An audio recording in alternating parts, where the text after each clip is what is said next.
जय हिंद दोस्तों। आज साधारण ब्याज का लास्ट डे है। मतलब हमने सबसे पहले साधारण ब्याज पढ़े, उसके बाद मूलधन और मिश्रधन निकालना सीखे और थर्ड लेक्चर में हमने दर और समय निकालना सीखे। आज हम इंस्टॉलमेंट मतलब किस्त वाले सवाल और जो गुना वाले सवाल होते हैं साधारण ब्याज में वो करेंगे। ठीक है। जो सारे सवालों का पीडीएफ जो है आपको डिस्क्रिप्शन बॉक्स में मिल जाएगा। वहाँ पर आपको प्रिंट आउट निकालने की सुविधा के हिसाब से पीडीएफ बनाया गया है और प्रैक्टिस के हिसाब से ही पीडीएफ बनाया गया है। आप दोनों पीडीएफ को डाउनलोड कर लीजिए, ये आपको डिस्क्रिप्शन बॉक्स में मिलेगा। ठीक है। पहले क्वेश्चन के हिसाब से देखते हैं हम। पहले तो देखो, गुना वाले क्वेश्चन में दर और समय दोनों निकाल लेते हैं जो कल बताया था मैं, और उसके बाद फिर एक्स्ट्रा गुना वाले सवाल करेंगे हम। ठीक है। तो पहला क्वेश्चन के हिसाब से देखते हैं। जैसे ये क्वेश्चन कल भी हो गया था, ये क्वेश्चन मैं फिर से बता रहा हूँ। यदि 1 रुपये 60 वर्षों में सरल ब्याज से 9 रुपये बन जाता है तो प्रतिवर्ष ब्याज दर क्या होगी। ठीक है। जब भी दर या समय निकालना रहता है तो हम क्या करते हैं, 100 रुपये पर हमेशा निकालते हैं। दर निकालोगे तो 100 रुपये पर 1 वर्ष में कितना ब्याज मिलता है वही हमारा दर होता है। अगर समय निकालना है तो 100 रुपये पर 1% की दर से जितना भी ब्याज मिलता है वो हमारा समय होता है। जैसे यहाँ पर देखते हैं, 1 रुपये 60 वर्षों में 9 रुपये बन जाता है। और ये 9 रुपये बन जाता जो है ये मिश्रधन है, इसमें मूलधन और ब्याज जुड़ा हुआ है। हमको मूलधन पहले से ही पता है, हमने मूलधन पहले से मान रखे हैं 1, तो ब्याज कितना हो जाएगा 8। इसका मतलब ये है कि 1 रुपये पर 8 रुपये ब्याज मिलता है, वो भी 60 वर्षों में। ठीक है। यहाँ पर दर कैलकुलेट करना है तो दर कितने में निकालते हैं हम, 100 रुपये पर। तो 1 रुपये लगाओगे तो 8 रुपये ब्याज मिलेगा, तो 100 रुपये लगाओगे तो आपको 800 रुपये ब्याज मिलेगा। और ये कितने वर्षों में हो रहा था, 60 वर्षों में, तो 60 का भाग कर देंगे तो यहाँ पर बचेगा 1 वर्ष। 100 रुपये पर 1 वर्ष में कितना ब्याज मिलता है वही हमारा दर होगा। तो हम 60 से भाग किए तो यहाँ पर देखेंगे 0 से 0 कटा, 2 तिया 6, 2 से काटेंगे ये कितने बार कटेगा, 40 बार। और 40/3, 13 सही 1/3% ये हमारा दर होगा। ठीक है। नेक्स्ट क्वेश्चन देखते हैं।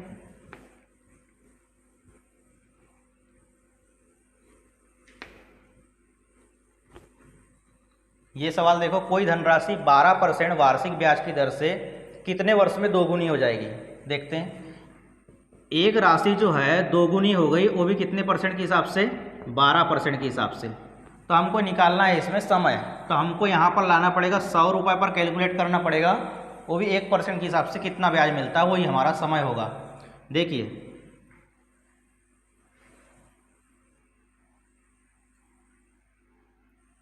देखिए 100 रुपये पर कितना ब्याज मिलता है 1% के हिसाब से, वही हमारा दर होता है। तो देखिए यहाँ पर 1 रुपये कितने रुपये बन गया है, 2 रुपये बन गया है। ये हमारा मिश्रधन है, मतलब यहाँ पर 1 रुपये ब्याज और 1 रुपये मूलधन है। ठीक है ना।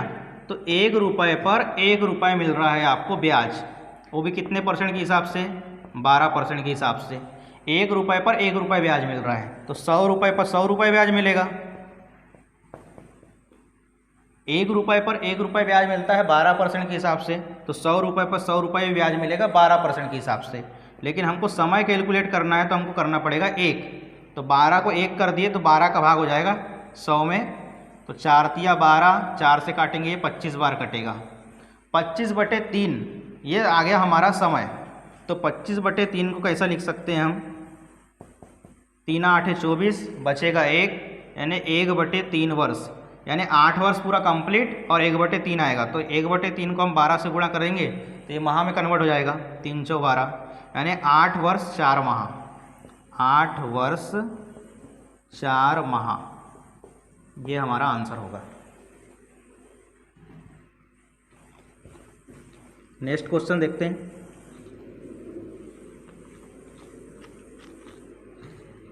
तीसरा क्वेश्चन,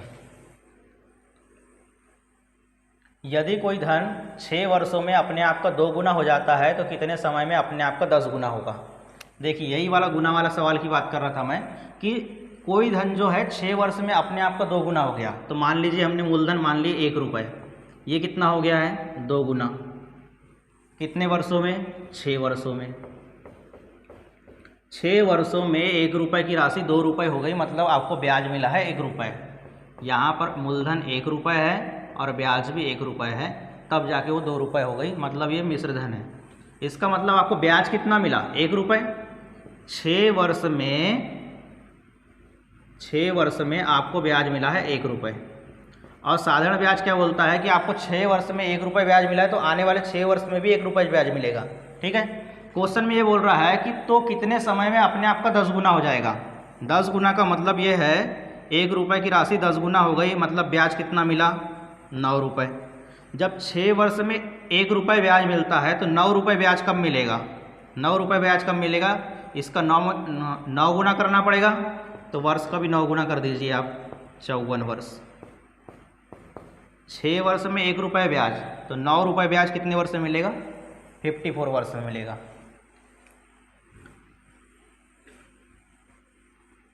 नेक्स्ट क्वेश्चन देखते हैं। यदि कोई धन 8 वर्षों में अपने आप का 7 गुना हो जाता है तो कितने समय में अपने आप को 19 गुना हो जाएगा। देखिए, कोई धन 1 रुपये की राशि कितने गुने हो गई है, 7 गुना। ये कितना टाइम लगा इसको, 8 वर्ष। 8 वर्ष 7 गुना हो गई है, इसका मतलब यहाँ पर मिश्र धन है, 7 रुपये मिश्र धन है आपका। यहाँ पर 1 रुपये आपका मूलधन है और 6 रुपये ब्याज, मतलब 8 वर्ष में आपको 6 रुपये ब्याज मिलता है। 8 वर्ष में 6 रुपये ब्याज, तो आने वाले टाइम में भी 8 वर्ष में 6 रुपये ही ब्याज मिलेगा। क्वेश्चन में ये बोल रहा है कि कितने समय में अपने आप का 19 गुना हो जाएगा, मतलब 1 रुपये की राशि 19 गुनी हो जाएगी, मतलब ब्याज कितना मिला आपको, 18 रुपये। 8 वर्ष में 6 रुपये ब्याज मिलता है तो 18 रुपये ब्याज कितने साल में मिलेगा। देखिए, 6 रुपये ब्याज, 6 रुपये ब्याज हर 8 वर्ष में मिलते जाएगा, मतलब 3 गुना करोगे तो अब 18 रुपये ब्याज मिलेगा। तो यहाँ पर भी 3 गुना कर दीजिए, 24 वर्ष।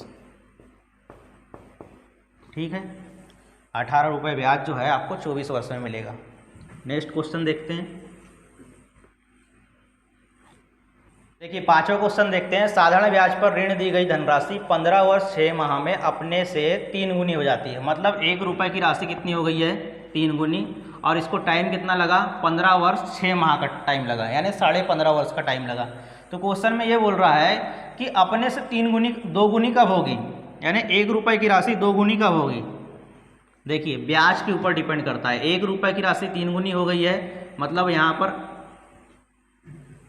पर 1 रुपये आपका मूलधन हो गया, 2 रुपये आपका ब्याज हो गया, मतलब 15 वर्ष 6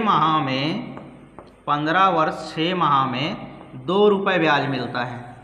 ठीक है, तो यहाँ पर देखिए, 1 रुपये की राशि जब 3 रुपये होती है तो 15 वर्ष 6 माह में आपको 2 रुपये ब्याज मिलता है। तो यहाँ पर क्वेश्चन में आगे बोला है कि वह राशि कितने वर्षों में 2 गुनी होगी, 1 से 2 गुनी होगी, मतलब ब्याज कितना मिलेगा, 1 रुपये। जब 2 रुपये ब्याज 15 वर्ष 6 माह में मिलता है तो 1 रुपये ब्याज जस्ट इसका आधा होगा, तो 6 माह का आधा कितना हो जाएगा, 3 माह। और 15 वर्ष का आधा कितना हो जाएगा, 7.5 वर्ष। 7.5 वर्ष का मतलब होता है 7 वर्ष कंप्लीट, 7 वर्ष कंप्लीट और 15 वर्ष का आधा करेंगे तो 7.5 वर्ष होगा, मतलब 7 वर्ष 6 माह होगा और 6 माह हम यहाँ ऐड कर देंगे, मतलब ये भी आधा हो जाएगा। तो 3 और 6 कितने हो गए, 9 माह। कुल मिलाकर आपको 15 वर्ष 6 माह का आधा करना है, तो 15 वर्ष 6 माह का आधा कितना हो जाएगा, 7 वर्ष 9 माह।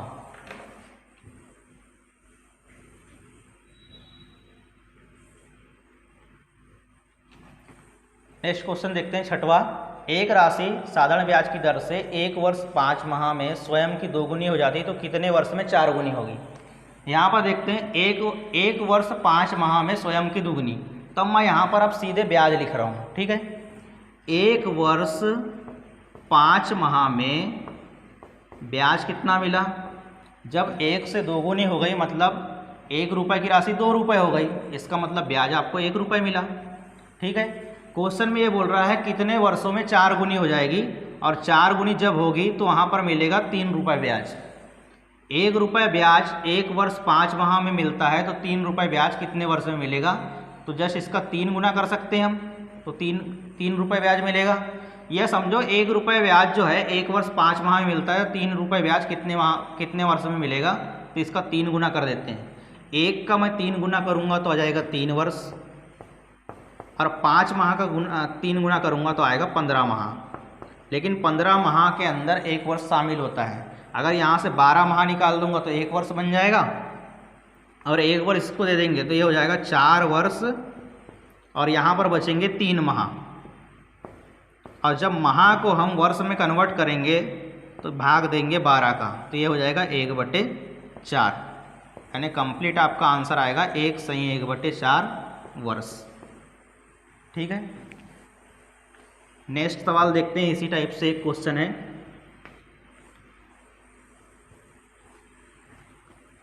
कोई धन t साल में साधारण ब्याज से किसी निश्चित दर पर 3 गुना हो जाती है तो उसे x गुना होने में 3t वक्त लगता है, आपको x का मान बताना है। देखिए, कोई धन t साल में साधारण ब्याज की दर से 3 गुना हो जाती है तो आपको ब्याज कितना मिलेगा?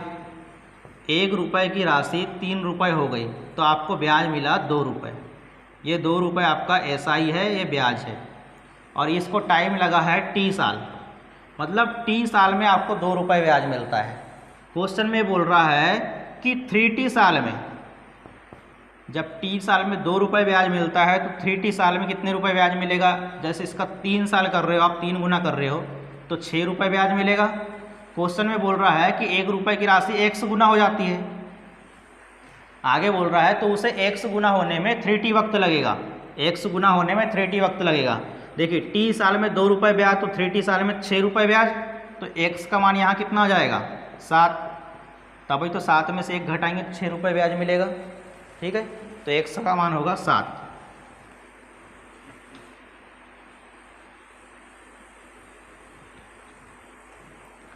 देखिए, इसके बाद चालू होता है किस्त वाले क्वेश्चन। तो किस्त वाले क्वेश्चन क्या होता है, मैं थोड़ा सा आपको इसके पीछे बेसिक बता देता हूँ। मान लीजिए आपने एक शोरूम से गाड़ी खरीदने गए और वो गाड़ी थी 70,000 रुपये की, 70,000 रुपये की गाड़ी थी, ये 70,000 रुपये की बाइक थी। ठीक है, आपके पास इतना कैश नहीं था, इतना पैसा नहीं था, तो आपने वो शोरूम मालिक को 50,000 रुपये दे दिए, 50,000 रुपये दे दिए, तो बचा कितना? ये डाउन पेमेंट हो गया, ये समझ लिए, DP हो गया, डाउन पेमेंट हो गया। तो अब देने का कितना बचा? 20,000।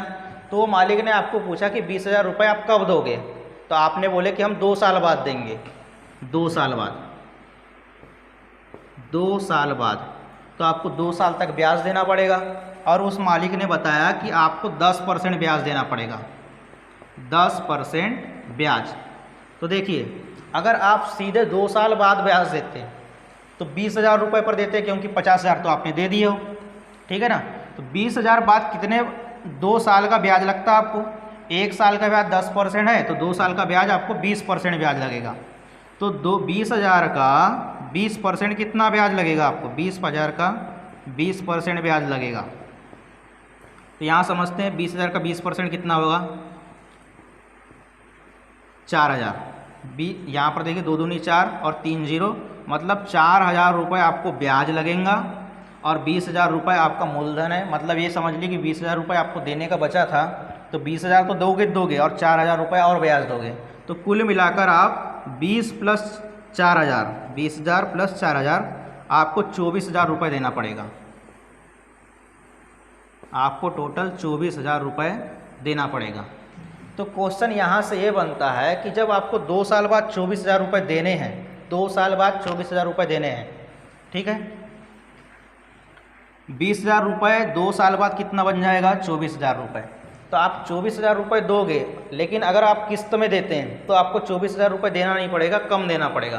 क्योंकि किस्त में क्या होगा, मान लीजिए आपने 20,000 रुपये देने का बाकी है और 5,000 रुपये की किस्त बना लिए, तो जैसे ही मान लीजिए कि मैंने 6 महीने में 5,000 रुपये दे दिया, तो 6 महीने में जैसे ही 5,000 रुपये दिया तो अब 15,000 रुपये के ऊपर ब्याज लगेगा। फिर वहाँ से 6 महीने में 5,000 रुपये दे दिया तो 10,000 रुपये के ऊपर ब्याज लगेगा। फिर वहाँ से 6 महीने में 5,000 रुपये दे दिया तो फिर 5,000 रुपये के ऊपर ब्याज लगेगा। तो किस्त में क्या होता है, जो 2 साल बाद देना होता है 24,000 रुपये, उतना नहीं देकर हम थोड़ा कम देते हैं। यही है किस्त की कहानी, ठीक है ना। 24,000 ना देकर हम थोड़ा कम देते हैं, 5-5 हज़ार रुपये के हिसाब से देंगे तो हमको थोड़ा सा कम लगेगा, ठीक है ना। और ये परसेंटेज जो है साल भर का था, तो 6 महीने का परसेंटेज आपको 5% ब्याज लगेगा, ठीक है। 5% के हिसाब से आप कैलकुलेट कर लेंगे। देखते हैं किस्त में कैसे सवाल बनाया जाता है।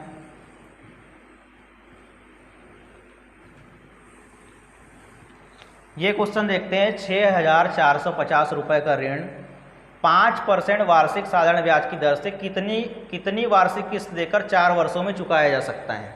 ठीक है, पहली चीज़ तो ये जो लास्ट में जो मैंने अभी बताया था 24,000 रुपये, वो 24,000 रुपये आपको लास्ट में देना है। तो यहाँ से आप वो बाइक की कीमत नहीं पता कर सकते, क्योंकि आपने कितना डाउन पेमेंट किया था ये क्वेश्चन में कहीं पर भी नहीं लिखा रहता। अगर क्वेश्चन में डाउन पेमेंट की कीमत आपको पता है तो आप उसको ऐड करके मूलधन निकाल सकते हो, लेकिन यहाँ पर आप मूलधन नहीं निकाल सकते। मतलब जो आपको 6,450 रुपये दिया है वो मूलधन नहीं है। 6,450 रुपये आपको 4 साल बाद देने हैं, लेकिन आप किस्त में बनाओगे तो आपको कम देना पड़ेगा। समझते हैं कैसे? देखिए, 4 वर्षों में चुकाया जाना है और हर वर्ष किस्त भरोगे, तो हम हर किस्त का मान सकते हैं कि हर किस्त का मान जो है 100 रुपये है। 4 बार हम किस्त बना लेते हैं 100 रुपये का। 100 रुपये का हमने 4 किस्त बना लिए। ठीक है, 100 रुपये का हमने 4 किस्त बना लिए।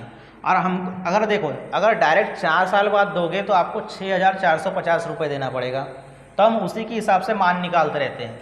देखिए, हमने 4 वर्षों का 4 किस्त बना लिए, हर साल हम 100 रुपये देते जा रहे हैं। लेकिन मान लीजिए कि हम किस्त नहीं देते यहाँ पर, देखिए लास्ट वाले के ऊपर कोई ब्याज नहीं लगेगा, क्योंकि लास्ट वाला किस्त क्या होता है, जैसे ही दिए तो ब्याज आपका पूरा ख़त्म हो जाता है। तो इसके जस्ट पहले वाले साल में देखो, अगर यहाँ 100 रुपये नए दिए होते तो आपको 5% ब्याज लगता। मतलब यहाँ पर नहीं देते तो आप लास्ट में देते तो इसके ऊपर 5% ब्याज लगता। मान लीजिए कि हमने यहाँ पर 100 रुपये नहीं दिए, हम आखिरी में देना चाहते हैं, तो इसके ऊपर 5 रुपये ब्याज 5% ब्याज लगेगा। तो 100 का 5% 5 ही रुपये होगा, और 100 में जब 5 रुपये जोड़ देंगे तो कुल मिलाकर आपको 105 रुपये देना पड़ता। 100 रुपये अगर यहाँ पर 2 साल पहले नहीं दिए होते तो आप इस पर 5% यानी कुल मिलाकर 10% ब्याज देते। 2 साल का 10% ब्याज देते, यानी कुल मिलाकर आपको 110 रुपये देना पड़ता। मान लीजिए कि यहाँ पर भी आप 3 साल पहले नहीं दिए होते तो आपको 15% ब्याज देना पड़ता। 3 गुणा 5 15% ब्याज देना पड़ता। तो 15% ब्याज दोगे और ये 100 रुपये मूलधन, तो 115 रुपये चुकाना पड़ता। और मैं ये कैलकुलेट कर लेता हूँ कि अगर लास्ट में ही देना होता कुल मिलाकर तो कितने रुपए देते हम। 5 और 5 10, और ये 2, और ये हो जाएगा 4, 420 रुपये टोटल देना पड़ता हमको। और क्वेश्चन में बोला है कि 420 रुपये नहीं देने हैं, आपको कितने देना है, 6,450 रुपये, 430 रुपये। 5 और 5 10, और यहाँ पर आ जाएगा 1 और 1 2, और 1 बचेगा 3। मतलब 430 की वैल्यू हो जाएगी 6,450 रुपये। तो 1 की कितनी हो जाएगी, ये 0 से 0 काटे तो ये कितने बार कटेगा, 43 का 43, बचेगा कितना यहाँ पर 43 घटा दोगे तो यहाँ बचेगा 215, और 215 में आप 43 से भाग दोगे तो ये जाएगा 5 बार। मतलब 1 यूनिट का मान 15 रुपये है, तो जो किस्त है वो किस्त भी गड़बड़ है। जो 100 रुपये की किस्त ना होकर कितने रुपए की किस्त होगी, 1500 रुपये की किस्त होगी। ठीक है ना। इसमें हम 100 रुपये जब किस्त मानते हैं तो हमको परसेंटेज निकालने में आसानी होती, इसलिए हमने 100 रुपये किस्त माने।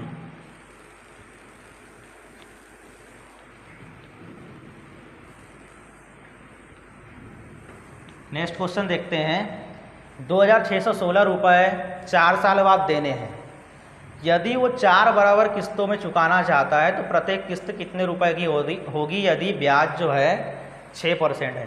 ठीक है, 4 साल बाद देने हैं और 4 बराबर किस्त है, तो हम 100 रुपये किस्त मान लेते हैं। पहला वाला किस्त भी 100 रुपये, दूसरा वाला भी किस्त 100 रुपये, तीसरा वाला किस्त भी 100 रुपये, और चौथे वाला किस्त भी 100 रुपये। जैसे ही आप लास्ट का किस्त देते हो तो उसके ऊपर कोई ब्याज नहीं लगता। लेकिन जस्ट मैं ये बोल रहा हूँ कि आप 4 किस्त बनाएं, तो आप यहाँ पर देखिए, अगर यहाँ पर 1 साल पहले नहीं देते तो आपको 6% ब्याज देना पड़ता और लास्ट में देते आप। तो हम ये सोच रहे हैं कि हम पूरा पैसा यहाँ पर नहीं देकर, यहाँ पर न देकर, यहाँ पर न देकर हम सीधे लास्ट में ही दे रहे हैं पैसा। तो यहाँ पर देखिए 100 में 6% ब्याज लगेगा तो लास्ट में हमको 106 रुपये वापस करना पड़ेगा। इस 100 में 2 साल का ब्याज लग जाएगा, 6 गुणा 2 12% ब्याज लगेगा। 100 रुपये का 12% 12 ही होता है, और 100 रुपये तो देना पड़ता ही, मतलब 112 रुपये देना पड़ता। और यहाँ पर 6 गुणा 3 18% ब्याज लगता। ठीक है, 6 गुणा 3, यहाँ पर 18% ब्याज लगता। तो देखिए यहाँ पर 100 रुपये तो देना पड़ता ही, और 18% ब्याज मिलाकर 118 रुपये देना पड़ता। हम ऐड कर लेते हैं कि लास्ट में अगर देते तो कितने रुपए देते। 100 रुपये किस्त के हिसाब से 8 और 10 और 6 16, यहाँ पर हो जाएगा 3, ये हो जाएगा 4। आपको 436 रुपये पे करना पड़ता अगर आखिरी में देते, किस्त ना बनाते हुए अगर आखिरी में देते तो 436 रुपये देना पड़ता। और 436 की वैल्यू कितने दे दिया है, 2616।